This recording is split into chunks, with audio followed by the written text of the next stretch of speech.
시어머니가 이 집은 내가 처분할 거야. 라고 소리치시는데 그 순간 저는 깨달았습니다. 지난 6개월 동안 벌어진 모든 일들이 계획된 거였다는 걸요. 오늘 들려드릴 이야기는 정말 충격적입니다. 70세 시어머니가 며느리 몰래 집을 팔려고 했다가 벌어진 일인데요. 하지만 진실은 상상도 못한 곳에 숨어 있었습니다. 과연 시어머니의 진짜 속마음은 무엇이었을까요? 사연에 앞서 먼저 구독, 좋아요 꼭 좀 부탁드리겠습니다. 사연 업로드 하는데 힘이 많이 됩니다. 그리고 은빛 희망일기에서 여러분의 인생 이야기를 기다립니다. 가슴에 묻어둔 이야기, 누구에게도 말하지 못했던 사연, 억울했던 순간, 통쾌했던 반전, 눈물 나는 가족 이야기까지. 실화 바탕이라면 어떤 이야기든 좋습니다. 메일로 보내주셔도 되고 전화로 주셔도 됩니다. 더보기를 클릭하셔서 자세한 사항을 참고하세요. 사연 시작하겠습니다.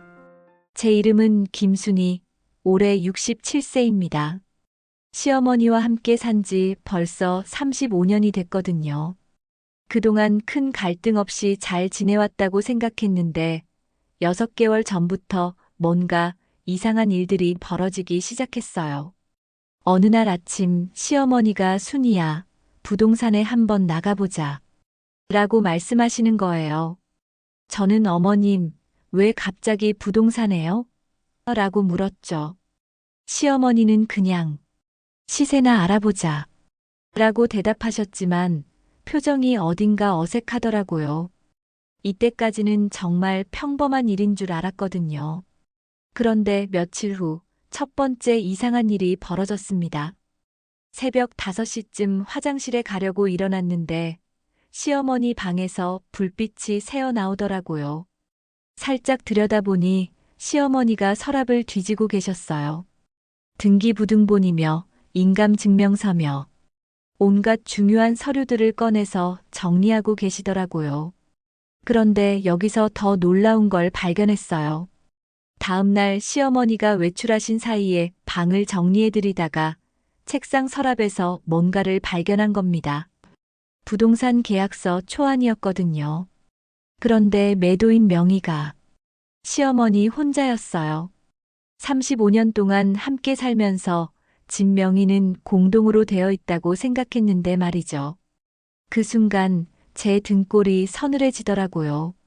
설마 시어머니가 저 몰래 집을 팔려고 하시는 건 아니겠죠? 하지만 진짜 충격적인 건 아직 시작도 안 했습니다. 여러분도 이 상황이라면 어떻게 하셨을까요? 여러분, 이건 꼭 기억하셔야 합니다. 부동산 명의는 반드시 등기부등본으로 확인하세요. 가족이라도 재산 관련 서류는 따로 보관하는 게 좋습니다. 의심스러운 부동산 거래 징후가 보이면 즉시 확인하세요. 계약서 초안이 발견되면 공증사무소에 문의해 보세요. 그 다음 날부터 저는 시어머니의 행동을 자세히 관찰하기 시작했어요. 그런데 정말 이상한 일들이 계속 벌어졌습니다.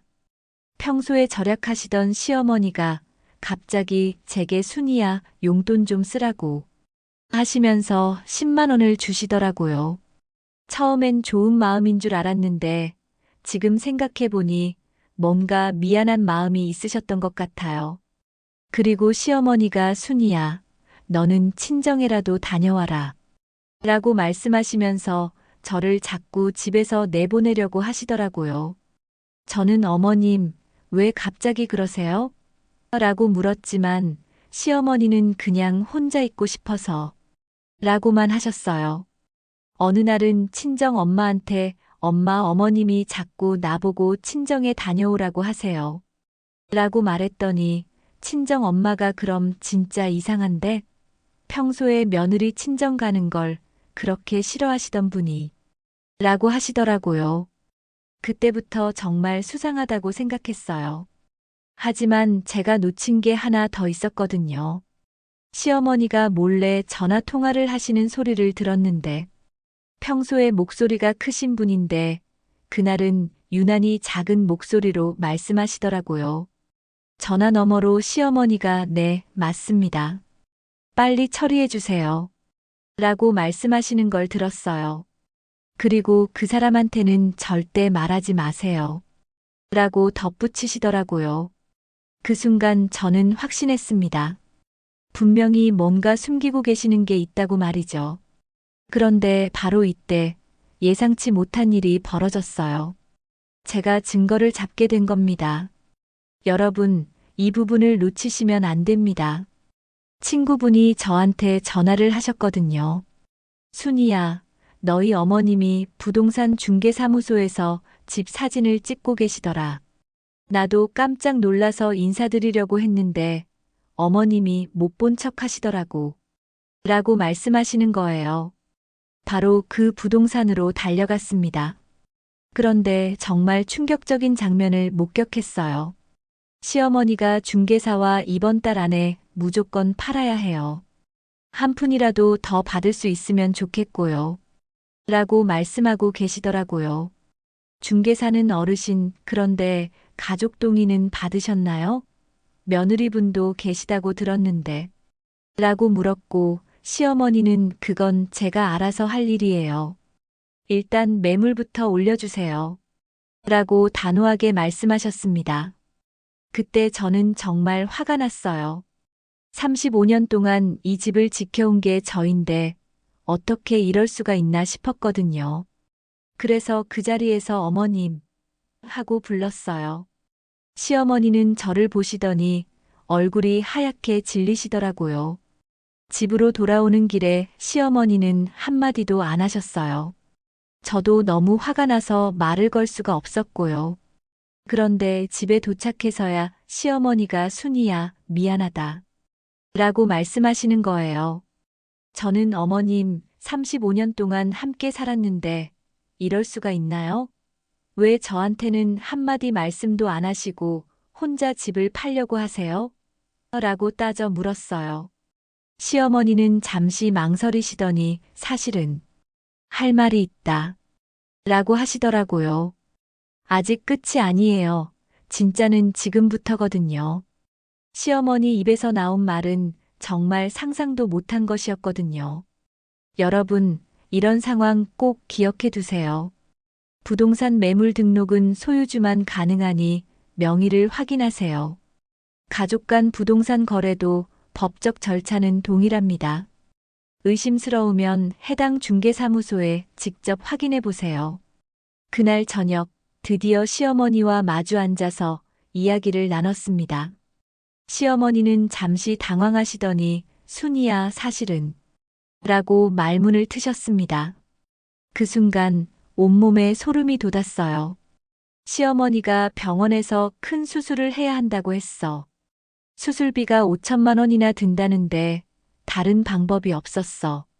라고 말씀하시는 거예요. 저는 어머님, 그럼 저한테 왜 말씀을 안 하셨어요? 라고 물었습니다. 시어머니는 눈물을 흘리시며 너까지 걱정시키고 싶지 않았어. 35년 동안 고생만 시켜놓고 마지막에라도 부담 주기 싫었어. 라고 하시더라고요. 그런데 제가 어머님, 혹시 어디가 아프신 거예요? 라고 물어보니까 하지만 여기서 반전이 또 있었어요. 시어머니가 가방에서 진단서를 꺼내시는 거예요.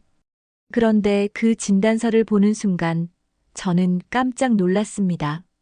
환자 이름이 시어머니가 아니라 저였거든요. 시어머니가 순이야, 너 건강검진 받을 때 의사가 따로 나한테 말했어. 내가 큰 병에 걸렸는데 본인한테는 아직 말하지 말라고 했다고. 충격받을까 봐서. 라고 말씀하시는 거예요. 그 순간 저는 깨달았습니다. 시어머니가 6개월 동안 저를 집에서 내보내려고 하신 이유, 몰래 집을 팔려고 하신 이유, 모든 게 저 때문이었던 거예요. 시어머니는 울먹이며 35년 동안 고생만 시킨 며느리한테 마지막이라도 좋은 치료를 받게 해주고 싶었어. 이 집 팔아서라도. 라고 말씀하셨습니다. 바로 이 순간이 모든 걸 바꿔놨습니다. 여러분, 이 사건에서 배운 핵심 체크리스트입니다.